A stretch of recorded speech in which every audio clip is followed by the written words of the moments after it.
there is an expectation of memorization. But that's the point of me presenting the way I present. I'm trying to make this easy for you so that it's not memorization, it's understanding. There's a big difference, right? And I'll talk about that when we get to the cylinders and then formula you're supposed to memorize. But if you make a simple connection, one simple connection, then it's going to be real easy to find the total surface area. But anyway, blabbering about that. So you can see I'm kind of presenting here. Students are over there. So I feel bad about this because the way our class is, we don't have a formal geometry class. We've been going back and forth this year. Not that you care, but next year we're probably going to reorganize stuff so the geometry's in one part. Start with algebra, then the geometry stuff, and then end with algebra 2 or whatever. But we didn't get to do chapter 1 of geometry. You had that a little bit last year. What's a segment? What's a line, which goes in opposite directions? What's a ray? I always use a ray gun. Guns in school. All right, but I got to, you have a starting point and it goes pew forever, the ray gun, like Star Wars. And then what is a plane? All right, a plane is what you had yesterday when I gave you those pieces of paper. That was a two-dimensional surface, and then you cut, and then you fold it into a three-dimensional image, right? The three-dimensional image was made by a bunch of two-dimensional faces, right? And that's what a plane is. And we used to have a lot of good stuff with planes and planes intersecting each other, and so on and so forth. But just understand what the word plane means. I haven't been able to talk about that with you this year. So the faces are the polygons of the polyhedron. The bases are the bottom and or the top. By the way, that's a little bit bad. Well, it depends. It really depends on the object. And only very particular polyhedrons have what's called bases. What doesn't have a base?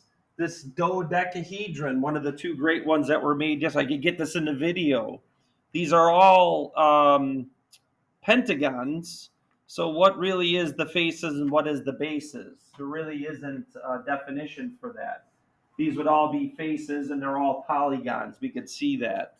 And that's what happened with all of these yesterday. Let me get this the right way so it looks nice. There we go. Like our little section over here.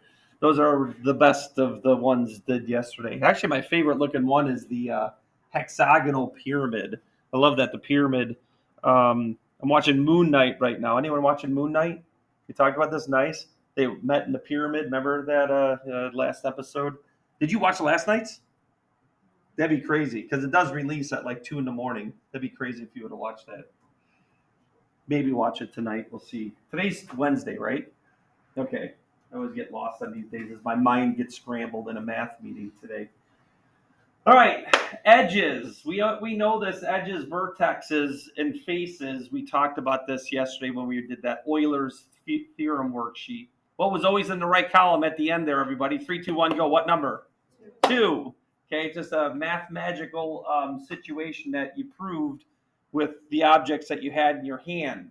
Right, and that's what you missed yesterday, the people that were not here. All right, so and then the nets, you can write these down. I don't have to read those. That's what you had yesterday. You had a bunch of nets on your paper, and then you cut them and folded them into a three-dimensional image. So now we're going to do the reverse. You're going to have a picture of a three-dimensional image, and I want you to draw the net, so you simplify surface area, and then define what lateral area is. All right, and then Euler's theorem, just rewritten in a different way. The worksheet had it where find the vertices, find the faces, subtract the amount of edges. What do you always get? And the answer was 2. But if you look up Euler's formula on the internet, you'll probably get this version, just adding the e to the other side.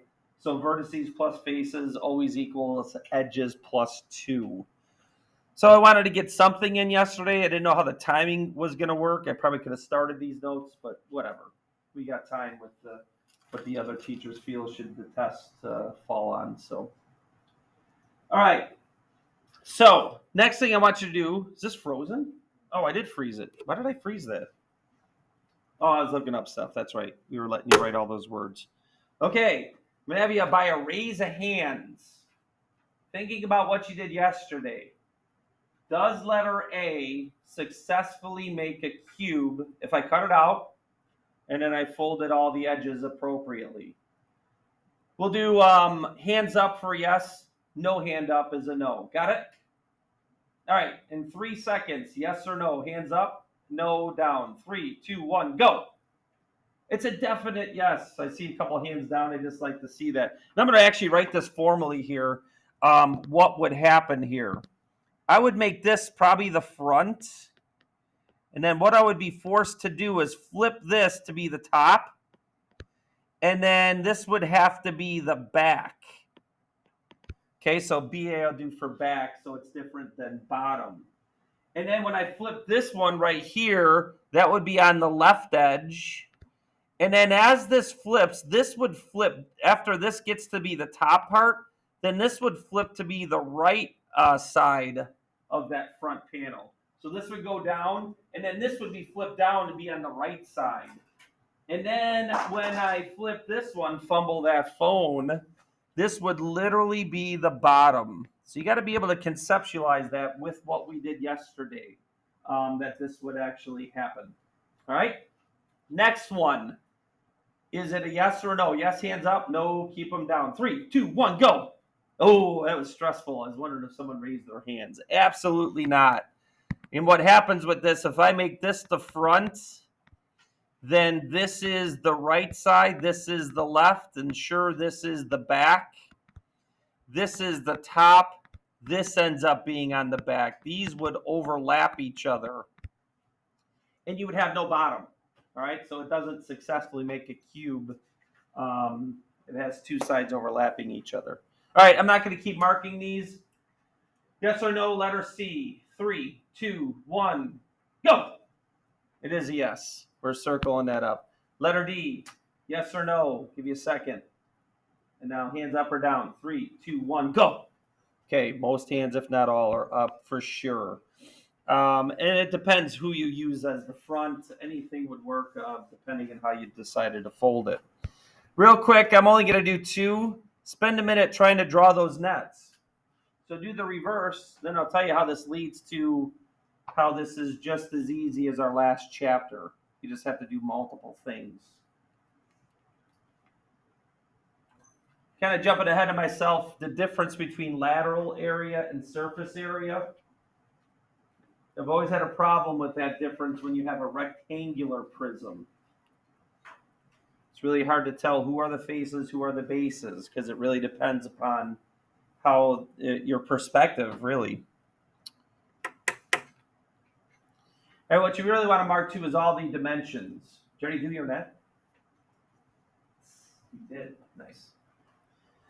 All right, it'd be nice to share, but we're on a short Wednesday on a very easy concept. What time do we got here? 08, is that right? Nice, I did remember.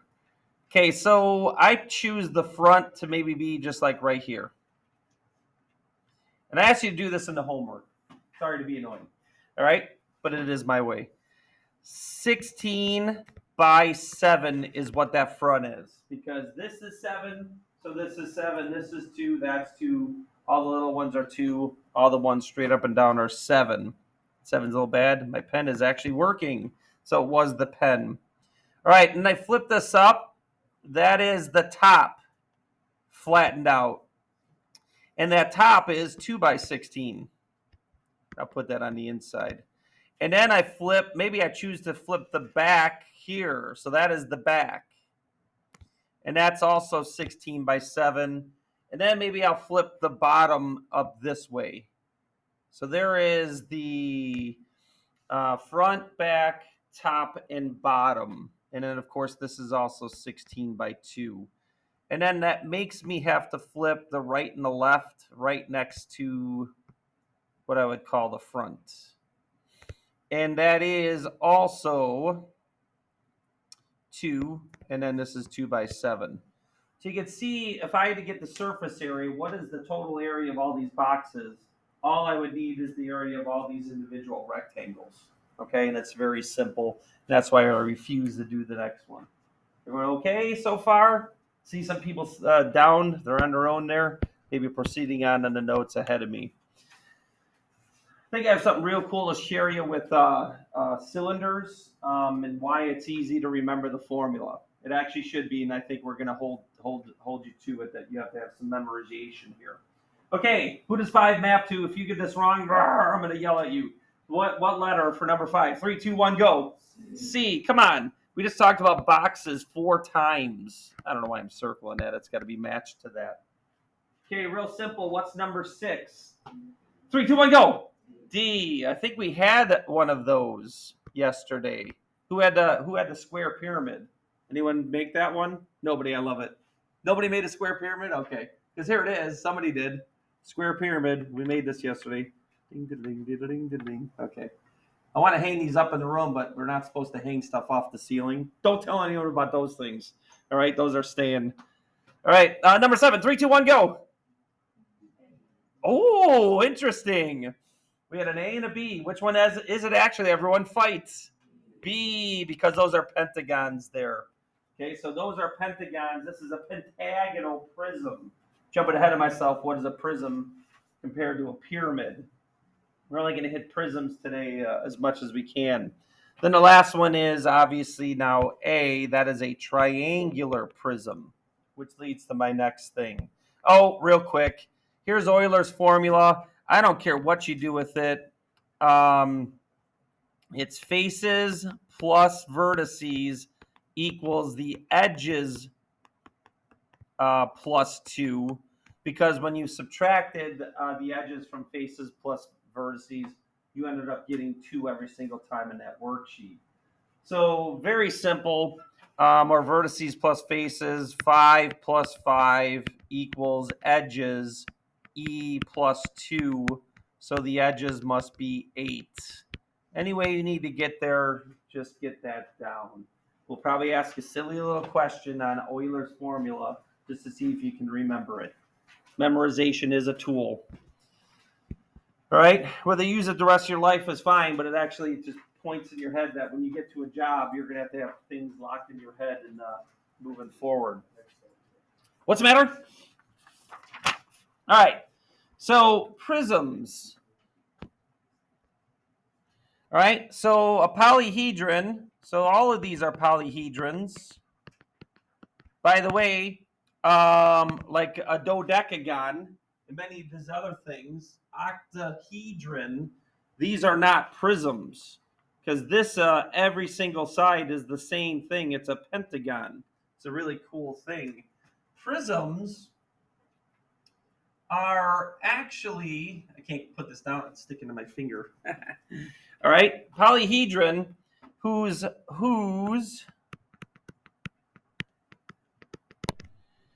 faces and bases are polygons. And actually, faces are rectangles or squares. We gotta simplify that, or actually synthesize that a little bit better. That's not the word. Correct it. What I said before. So a prism is the faces are always rectangles or squares. All right, and then the bases are some polygon, and there are 2 of them. I'm running out of room and my picture's in the way. And the bases are some sort of polygon. Now this is where I get a problem with rectangular prisms. Because the faces are rectangles and then the bases are rectangles. So which ones are the faces and which ones are the bases? Kind of important for lateral area. And that's why I kind of like have to tell you in a rectangular prism which ones are the faces and which ones are the bases. I can trick you on one of these. So the bases are some sort of polygon, and they're the same. Could be anything. On your homework, I have a trapezoidal prism. You have to remember the area of a trapezoid. You might want to write this down as I verbally say this to you. That's how everyone does things, though, when they say stuff, it's verbal. Area of a trapezoid, if you remember, is very close to an area of a triangle. Really, a trapezoid is a triangle with the top locked off, and then these two sides are parallel. These two sides are both called the bases. So it's half the average of these bases. So these bases added together times the height. Area of a triangle is half base times height. Area of a trapezoid is half of the average of the bases times height. So don't forget about that, and mark that down. The lateral faces are definitely rectangle squares. So that's why I wanted to make sure I made that definition a little bit better than probably last hour.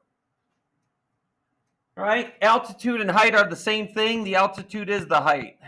And I think that's why I had this back in the day, just to make sure you understood that that's what that is. Uh-oh, there's that first connection of that pen. Hopefully I'm not starting to get a problem here. All right, so types of prisms. What is this first types of prism? It's a blank prism. Everyone, 3, 2, 1, go. Triangular prism.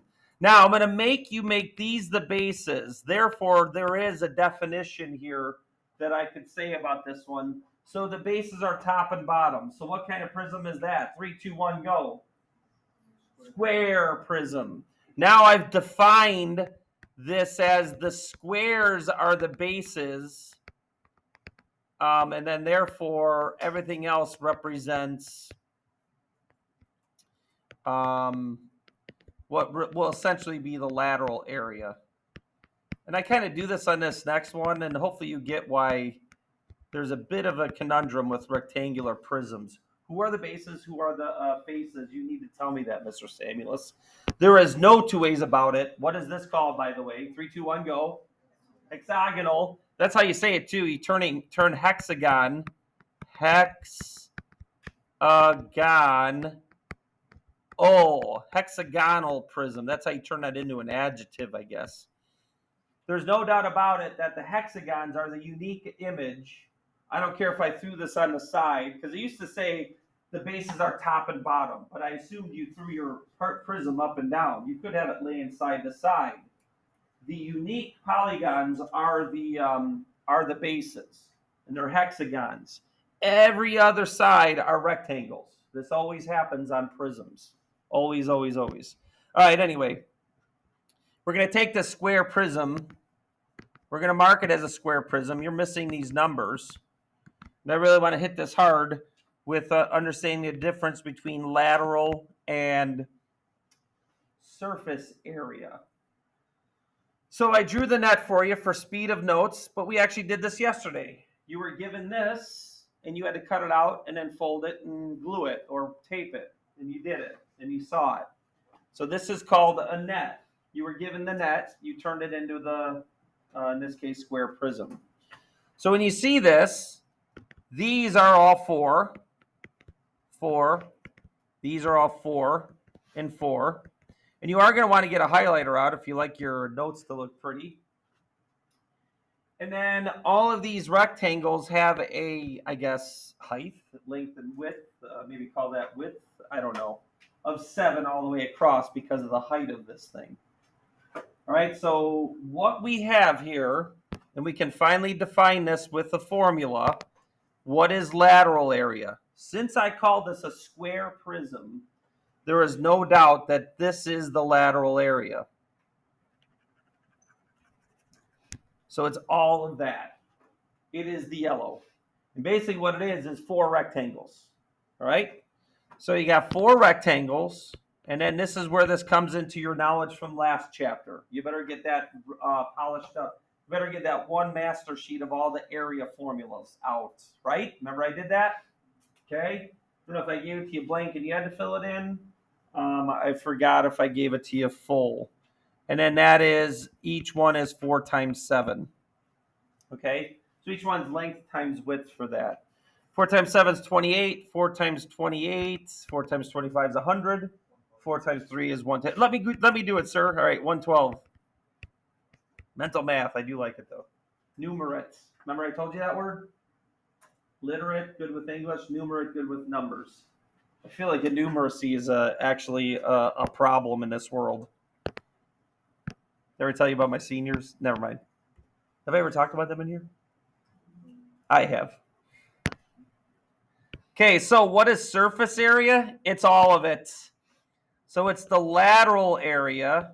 I put this on the notes. It's faces.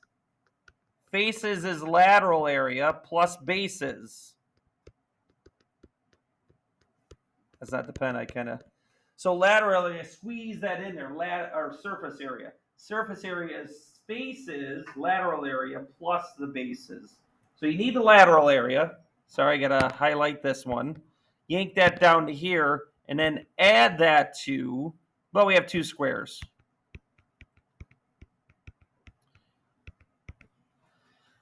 Four times 4 is 16. 2 times 16 is 32. 42 is at 144.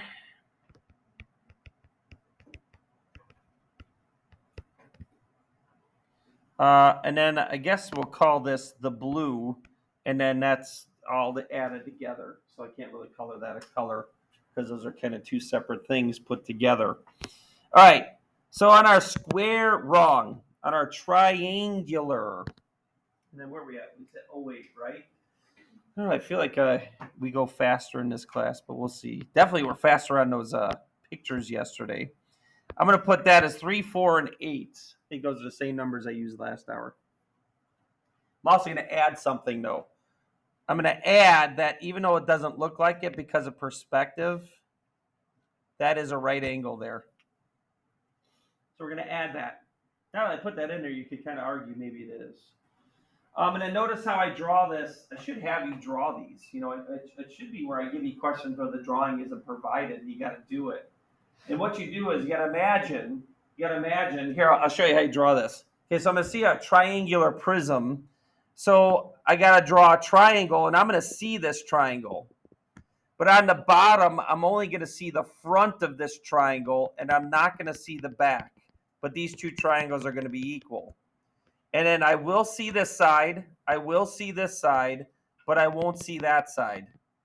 And I didn't cover that with last hour. How do I draw a prism? You draw the bases. You imagine which side you can't see, so you can kind of cheat the 3D perspective, and then you connect those bases. It's actually a very simple process in order to do that. Square, you draw the two squares. Imagine which parts you're not going to see, and then connect the vertices of those squares. All right, so that should be a pretty simple thing as well. Just thinking out loud here. Hey, by the way, good thing I made that a right triangle, because what is that missing side in that triangle? Don't say it yet. Give you 3 seconds. I'm going to see who can do their Pythagorean triples. 3, 2, 1, go. 5. You should know that. Everyone should have yelled 5. Everyone should have known that 3 squared plus 4 squared does equal 5 squared, and that's what I was trying to find. Do you need that for the triangle? No, but you need it for the rectangles. Now, I gave a real quick question for my students last hour. I forced them to make this 3 because I see this here. I'm going to make this the front face. So I'm going to cut everything else and flatten it out that way. So I'm making this 3. And then this is the 4 and this is the 5. So my question is, what is this length? There is only one answer. 3, 2, 1, go. Whoa, I heard some 4s and I heard some 5s. Because of what we did yesterday, this is connected to this. So this is definitely the 5 side. Man, I might be such a stickler that I would see, does that person understand that? You know, basically how we cut and how these things form if we were here yesterday. And then this one flips all the way around and connects to this 4 side. So that was kind of the value of that, like getting these dimensions here. I don't really need the 5 on the rectangle. 3 and 4 will suffice. Okay, and I'm sure you already got ahead of me, but I heard some people get that wrong, and that needs to be covered. So the highlighters. Really make sure you understand that's what lateral area is. Just the that term, just the rectangles. So I have, what was the thing here? I didn't put the 8 down. So I got myself there. 3 times 8 plus 5 times 8 plus 4 times 8. Oh, and I'm going to cheat. I can't think right now. Mind scrambled in a math meeting this morning. What's the matter? Are you doing that mentally again over there? Look at this guy over there. And then surface area is that plus these two. Luckily, I made this a right triangle. This is where we can add things. You know, I could give you like an angle measure instead in one of the sides, and then you'd have to use trig to find the other one. Or, you know, you do a whole bunch of different things with the area of a triangle to see your previous knowledge of stuff. But this is real simple. It's two triangles. The grade school formula for area of a triangle is half base times height. So basically the 2 and the half cancel each other out, but I want to write it to understand they have two triangles of equal area, half base times height. 2 times half is just 1, 12. You're adding 12. 108. Did I put inches? Okay, I didn't. Inches. Let's go up here. Inches. Because I wrote inches here. Everything's in inches, so that's why I randomly inches squared came out of there. Forgot to write that in our unknown. All right, I love this. Love it, love it, love it, love it, love it. Because there should not be a problem with memorization here. If I make you draw the net, there is a reason why the lateral area is exactly this formula that's staring you in the face. It's really, really simple. As a matter of fact, I'm going to redraw this on this page. Okay, so go turn to the next page real quick and look at this cylinder. By the way, I wish I would have wrote this in. I could have done this on my Word. Should make that a solid line. Because the idea of the dot is what I can't see. So you fake 3 dimensions on 2-dimensional by this. You draw a circle, and then you connect the circle with two segments there that represent the height. So I'm going to draw that. And then you must understand that when I have this circle and I have this circle equal, then this represents the net or the lateral part of that. So I wish I didn't have cylinders yesterday. I should have looked that up. Cut, leave this connected right here, this connected here. These fold down, and then this wraps around and is equal to starts with a C. Anyone? 3, 2, 1, go. Circumference of that circle. So this right here literally is the circumference formula. Circumference is 2 pi r. So yes, this rectangle's length or width, I don't care what you call it, is 2 pi r. Because it's connected to the circle itself perfectly from one part to the other. That should not be a big deal to memorize. It isn't. So therefore, you will be expected to do that. And then whatever the height is. So this is literally length times width. This is the area of a rectangle. Just so happens that the length of this is equal to the circumference of the circle it's attached to. All right, and then of course the area of a circle is just pi r squared. So what's the total surface area? 2 pi rh, that's length times width, plus the 2 circles. There is no problem memorizing this. Okay, so give you some quick things on this and where are we at? All right, 1102. The other class we fell apart on finishing off the hexagon, and I actually gave him some weird lengths that made it a little bit challenging. Make that 3 inches, make that 7 inches. Okay, so whether it looks like it or not, I just did a rectangle connected to 2 circles for the net. So if we cut this out and put it together there, that's what we would get. Yesterday we did the reverse. Wish we did a cylinder, maybe next year. Okay, so this stays the same. This is 3. And then, again, this whole attachment thing, this is the lateral area. Okay, so this is, again, one big fat rectangle. Okay, and it's just one of them. This is the circumference of the circle that it's attached to. So this is 2 pi times 3, and this is 7 inches. And then the other circle is equal to that. So the yellow lateral area is just length times width, where one of the lengths is the circumference of the circle. Very simple once you make it, rationalize it out, I guess. 42 pi, right? Going off my memory there. And then that's inches squared. And then that is part of the total surface area. So we got that. And then we're going to add that to the two circles. These are both equal. Area of a circle is pi r squared from grade school. Sorry, I forgot something. Pi r squared, two of them, because I have two circles. So I got to stick that 2 out in front. So you got to remember pi r squared and then multiply by 2. So 918 plus 42 is 60. 60 pi inches squared. Sorry. And then notice it did say in the directions. Let me color that in blue. Those are the blues. It does say leave your answer in terms of pi, or it could say exact. All right? Just making sure you understand that.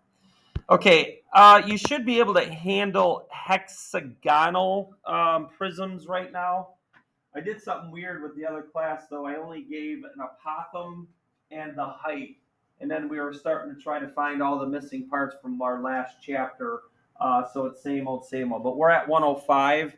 So I'll go ahead and give you this, that this is 8. You know what? I'm going to keep it the same. We're going to keep it. This is an honors class. I gave them the apothem as 7. But then what I did back in the day when we were in in geometry that I taught in at Lewis, they didn't know anything about trig. We didn't even teach trig. So I threw that this side was 6. But you know what? That's physically impossible. So that is an actual invalid statement. So I'm actually going to do the same thing with you guys. We're going to stop here because in the homework they give you all the information you need. So what's the area of a hexagon? What's the area? Someone tell me real quick. Half is in it. Tell me. You guys don't remember? Apothem, yes, times what? Perimeter. All right. So that is the area of a hexagon. They give you all the information on that question. Later, maybe by next week, we'll add these questions where you have to find more information. So here's what I did on this. Before you put your stuff away, we'll be close to where they're at. Hey, when I draw this radius, what is this angle measure right here when we have hexagons? It's either 30 or 60. 3, 2, 1, go. Oh, this is 60. This is 30. So it gets cut in half. So that's what we started doing. This is 30 degrees. So this is 60 and this is 90. And then we went from there, but everyone's putting their stuff away and ignoring me, so I just give up. All right. So look at your homework real quick. Look at all the prisms. Know the difference between a prism and a pyramid or a cone. Do all of the prisms on the front and the back. Ignore the cones. Got it? So you should be able to tell me what numbers those are. Oh, I always feel like I gotta walk you through it here, so I guess I get a couple more minutes yammering. So number 1 is a pyramid. Do not do number 1. Number 2 is a prism. Do it. 3, do it. 4, do not. That's a pyramid. 5, do it. That's a cylinder. 6, no, that's a cone. Don't do 7. Do 8. Don't do 9. Do 10, 11, and 12. Very simple. Do the prisms. All right, and then follow the directions. All righty then. We'll check that for tomorrow. It should be pretty quick. How do we get out of this?